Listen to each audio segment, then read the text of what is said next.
যদি আমরা প্রশ্ন করি হাউ উইল ইউ ওয়াক, তুমি কিভাবে হাঁটবে, উত্তর আসবে আই উইল ওয়াক স্লোলি, আমি ধীরে স্লোলি। ধীরে হাঁটবো। এই যে স্লোলি যেটা আসলো এটাই হচ্ছে ওয়াক স্লোলি। অ্যাডভার্ব, মানে একটা গুণবাচক শব্দ, যে আস্তে আস্তে হাঁটা, ধীরে ধীরে, এটাই কিন্তু একটা গুণবাচক শব্দ।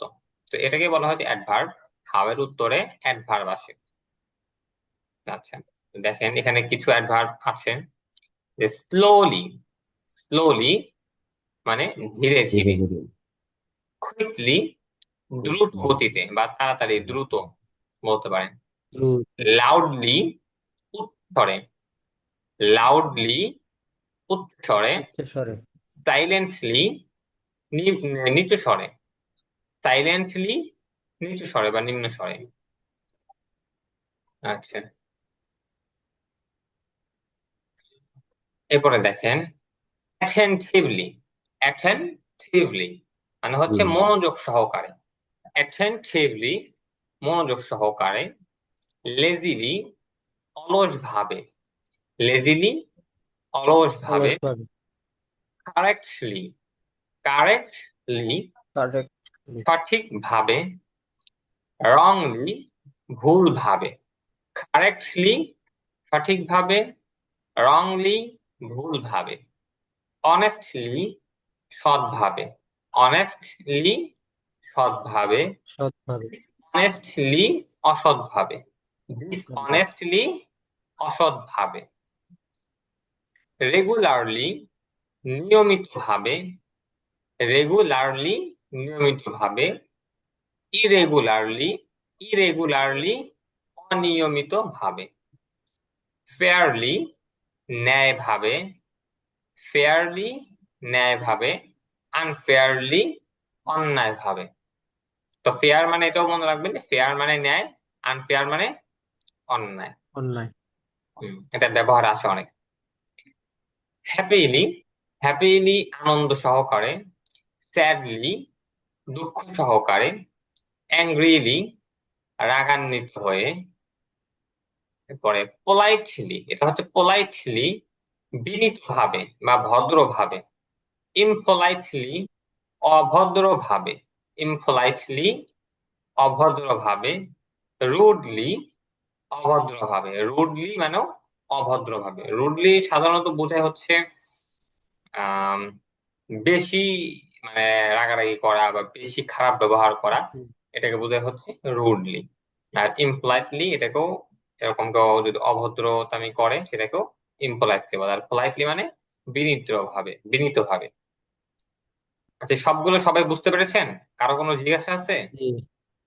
ওইগুলা মনে হয় স্যার অ্যাডভার্বের কারণে শেষে এলওয়াই যুক্ত হয়েছে না? হ্যাঁ হ্যাঁ, এটা একভাবে কারণে যুক্ত হয়েছে, এলওয়াইটা মানে এটা দিয়েই হচ্ছে অ্যাডভার্বটা বানানো হয়েছে। স্যার আরেকবার একটু বললে ভালো হতো sir.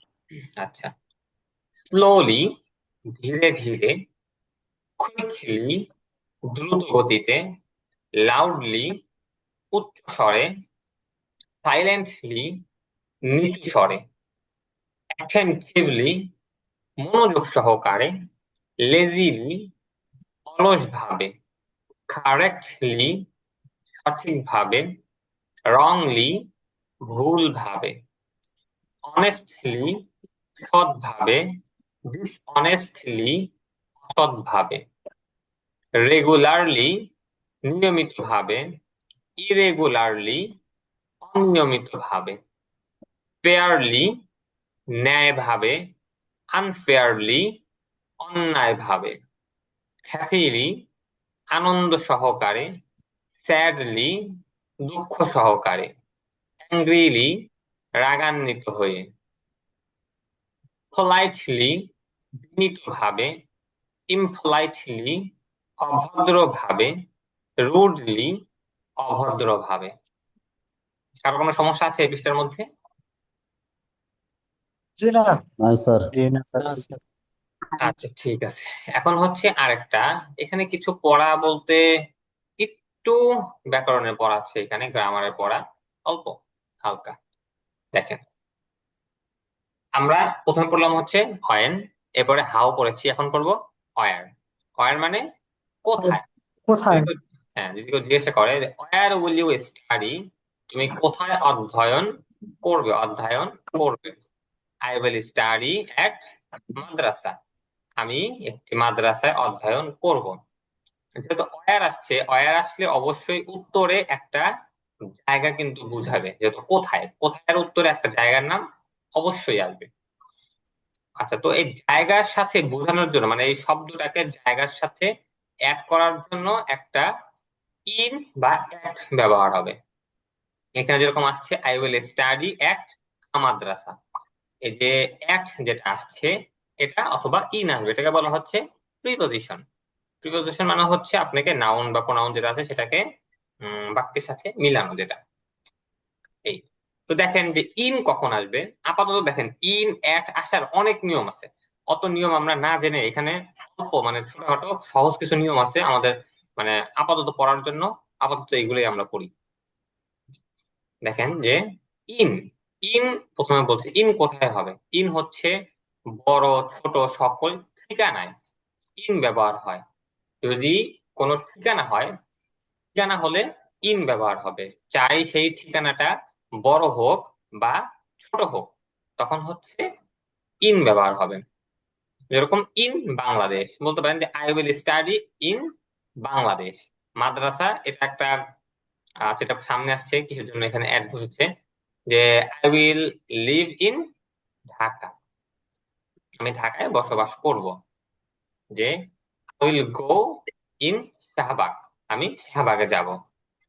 I will slip in সেগুন বাগিচা, আমি সেগুন বাগিচায় ঘুমাবো। তো বুঝতে পারছেন যে কোনো যদি ঠিকানা হয়, ঠিকানাটা চাই শহর হোক মানে ছোট হোক বড় হোক, সেখানে ইন ব্যবহার হবে। ইন মানে সহজ কথা হচ্ছে মধ্যে, ইন আর এট মানে মধ্যে, মধ্যে বোঝায়। এটা জি বুঝতে পারছেন স্যার। সবাই? I I won't go in Shahbag. হ্যাঁ হ্যাঁ, আমি শাহবাগে যাব না। এরপরে দেখেন যে বাস্তবিক ঠিকানা ব্যতীত অন্য সকল যে নির্মিত স্থান বা স্থাপনা আছে সেগুলোতে অ্যাট ব্যবহার হবে। বাস্তবিক ঠিকানা কোনগুলো? বাস্তবিক ঠিকানা হচ্ছে দেশ শহর গ্রাম। দেশ শহর গ্রাম এগুলো বাদে যদি অন্য কোনো স্থাপনা আসে তখন হচ্ছে অ্যাট ব্যবহার হবে।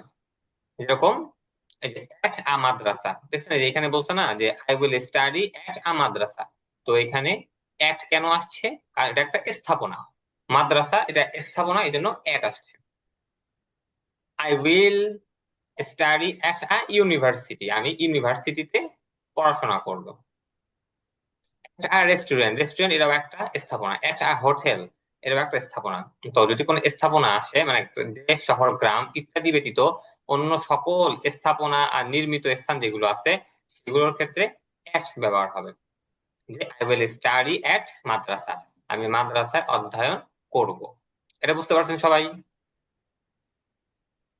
জি আচ্ছা, এখন এখানে ব্যতিক্রম কিছু জিনিস বোঝাচ্ছে। উপরে যেটা আমরা পড়ে আসলাম, প্রথমে কোনো ঠিকানা হয়, বাস্তবিক যে ঠিকানা আছে সেই ঠিকানার ক্ষেত্রে ইন ব্যবহার হবে।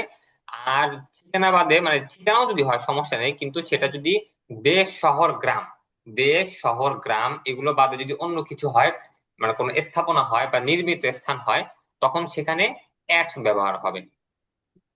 3 নাম্বার হচ্ছে কোন একটি স্থাপনার ভিতরের ক্ষুদ্র ক্ষুদ্র অংশের মধ্যে বোঝানোর জন্য প্রিপজিশন অফ প্লেস হিসেবে সাধারণত ইন ব্যবহার হয়। বাংলা বোঝার দরকার নেই, শুধু এটা বোঝেন যে আমরা যে স্থাপনা পড়লাম বা নির্মিত স্থান যেটা পড়লাম এইটার মধ্যে যদি আবার কোনো একটা ছোট একটা অংশ আমরা বুঝাই তখন আমরা সেখানে ইন ব্যবহার করব। যেরকম দেখেন যে ইন আর রুম, একটি রুম এটা কিন্তু ঘরের মধ্যে হয় বা কোনো একটা ইউনিভার্সিটির মধ্যে হয় বা কোনো একটা বাড়ির মধ্যে হয়। তো এই যে আপনার স্থাপনা বাড়ি ইউনিভার্সিটি বা এগুলো তো একটা স্থাপনা, স্থাপনার মধ্যে একটা অংশ বোঝানোর জন্য ক্ষুদ্র একটা অংশ বোঝানোর জন্য সেটা হচ্ছে রুম, এই রুম বোঝানোর জন্য এখানে ইন ব্যবহার হবে। তো আমি বলতে পারি যে I will live at house, I will live in a room at house, আমি বাসার একটা রুমে বসবাস করব বলতে পারেন।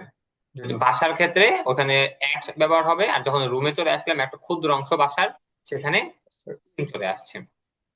In a washroom, in a kitchen, in a library, মানে স্থাপনার মধ্যে যদি আরেকটা কোন একটা জিনিস আমরা বুঝাতে চাই তখন সেখানে ইন ব্যবহার হয়।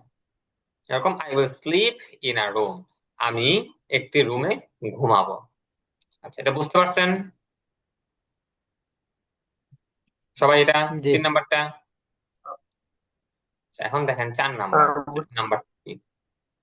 4 নাম্বারটা হচ্ছে যদি কোনো অবস্থানরত মানে কোনো অনুষ্ঠান যদি বুঝান, মানে আপনাকে যখন জিজ্ঞাসা করবে যে কোন একটা অনুষ্ঠান যদি আপনার উত্তরে আসে, ওয়্যার দিয়ে প্রশ্ন করার পরে তো একটা জায়গায় বুঝাবে, সেই জায়গার যদি কোনো একটা অনুষ্ঠানের জায়গা হয় তাহলে সেখানে অ্যাট ব্যবহার হবে। যেরকম একটা কনফারেন্স, কনফারেন্স একটা অনুষ্ঠান, তো সেই জায়গাকে বোঝানোর জন্য অ্যাট ব্যবহার হবে। একটা মিটিং, মিটিং এ। একটা বার্থডে পার্টি, জন্মদিনের অনুষ্ঠানে। একটা ওয়েডিং সেরেমনি, বিবাহ অনুষ্ঠানে। তো I will meet you at a conference, আমি একটি সম্মেলনে তোমার সাথে সাক্ষাৎ করবো। আই উইল মিট ইউ, এখানে যেহেতু কনফারেন্স আসছে এই জন্য এট আসছে, আমি একটি সম্মেলনে তোমার সাথে সাক্ষাৎ করব। এখানে 4টা জিনিস পড়লাম আমরা, সেটা হচ্ছে যদি যে জায়গা মানে ওয়্যার দিয়ে প্রশ্ন করার পরে উত্তরে যদি কোনো বড় ছোট কোনো একটা ঠিকানা হয় তাহলে হচ্ছে এখানে ইন ব্যবহার হবে। আচ্ছা, এরপরে যদি উত্তরে যদি কোনো একটা স্থাপনা আসে তখন হচ্ছে এখানে অ্যাট ব্যবহার হবে।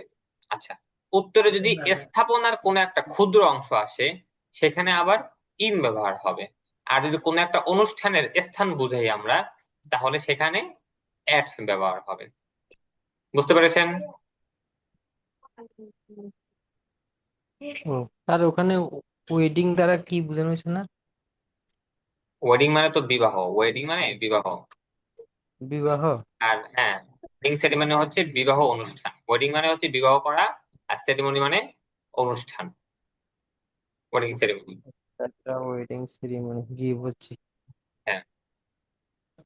আচ্ছা, সামনে দেখেন, সামনে হচ্ছে প্রশ্ন উত্তর আছে আমাদের। দেখেন, যে হোয়াট উইল ইউ ইট, তুমি কি খাবে? উত্তর এটা স্বাভাবিক, I will eat a date, আমি একটি খেজুর খাবো, এটা সবাই জানে না।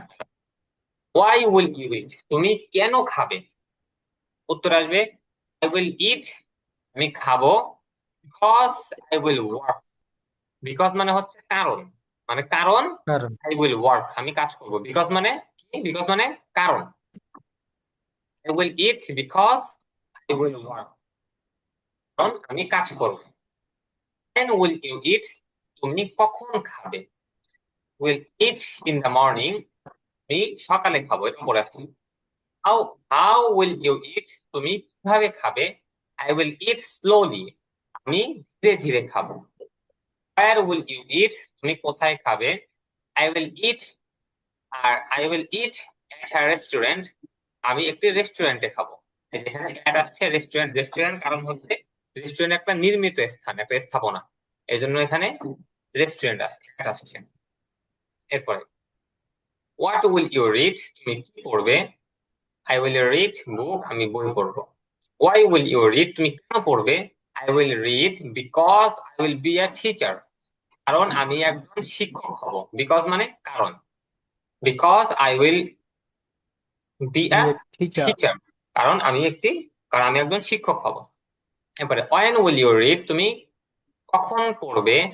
I will read in the evening, আমি সন্ধ্যায় পড়বো। হাউ উইল ইউ রিড, তুমি কিভাবে পড়বে? আই উইল রিড লাউডলি, আমি জোরে জোরে পড়বো। ওয়ার উইল ইউ রিড, তুমি কোথায় পড়বে? I will read at my home, আমি আমার বাসায় পড়বো। হোয়াট উইল ইউ আর লার্ন, রুমে হলে হয়তো স্যার, হ্যাঁ তাহলে I will read in my room, যদি রুম হইতো তাহলে হয়তো ইন হ্যাঁ মাই হ্যাঁ, রুম। ইন মাই রুম হতো। আর এট এবার my home. What will you learn, তুমি কি শিখবে? আই উইল লার্ন ইংলিশ, আমি ইংরেজি শিখবো। ওয়াই উইল ইউ লার্ন, তুমি কেন শিখবে? I will learn because I will be a teacher, কারণ আমি একজন শিক্ষক হব। When will you learn, তুমি কখন শিখবে? I will learn at night, আমি রাতে শিখবো। How will you learn, তুমি কিভাবে শিখবে? I will learn easily, আমি সহজে শিখবো। Where will you learn, তুমি কোথায় শিখবে? I will learn at a madrasa, আমি একটি মাদ্রাসায় শিখবো। ঠিক। আচ্ছা, এটা বুঝতে পারছেন আপনারা? এটা জি। কারো কোনো প্রশ্ন আছে আজকে পড়ার মধ্যে আপনাদের? না, কোনো প্রশ্ন নাই। সবাই বুঝতে পারছেন তো? বুঝছি আজকেও স্যার। আপনাদের জি। উপরে কিন্তু আরো প্র্যাকটিস করতে হবে। এই যে এখানে যেটা ছিল, এটা আরো প্র্যাকটিস করতে হবে আপনাদের। এটাও নিজের উদাহরণ সহ আসছেই, উত্তর সহ। আপনারা ওখান থেকে প্র্যাকটিস করবেন প্রচুর পরিমাণে। এইগুলো লাউডলি কুইকলি প্রত্যেকটা দিয়ে ব্যবহার করবেন, প্র্যাকটিস করবেন আপনারা সবগুলো দিয়ে। এরপরে যে অ্যাট কখন আসছে, ইন কখন আসছে, এটা একটু হালকা ভাবে মাথায় ধরে রাখবেন। একেবারে সহজ, এখানে একেবারে সহজভাবে বুঝে দেওয়া হয়েছে। এরপরে এখানে কিছু যে প্রশ্ন যেগুলো উপরে যেগুলো আমরা পড়ে আসছি ওইগুলোই উত্তর সহ এখানে দিছি। এটা আপনারা বেশি বেশি করে প্র্যাকটিস করবেন। প্রথম শীটের ভার্ব দিয়ে প্র্যাকটিস করবেন আপনারা। আচ্ছা, আপনাদের কি আমি কোনো ভোকাবুলারি দিয়েছিলাম? ভোকাবুলারির বই? ভোকাবুলারি একটা দিছিলেন স্যার, একটা পিডিএফ ওই দিছে। জায়গায় একটু ওটা একটু আপনি আপনারা কিছু কিছু একবার করে বলে দিলে ভালো হতো, কয়েকটার বলে দেওয়া মধ্যে লাগবে। ডাউট আছে। আচ্ছা, আপাতত ঠিক আছে, আজকে অল্প করে বলে দিই আপনাদের। তবে আপনাদের ভোকাবুলারি পড়াবেন টাইম মতো, যে টিচারের কাছে দেওয়া হবে আপনাকে, উনি আপনাদের পড়াবেন।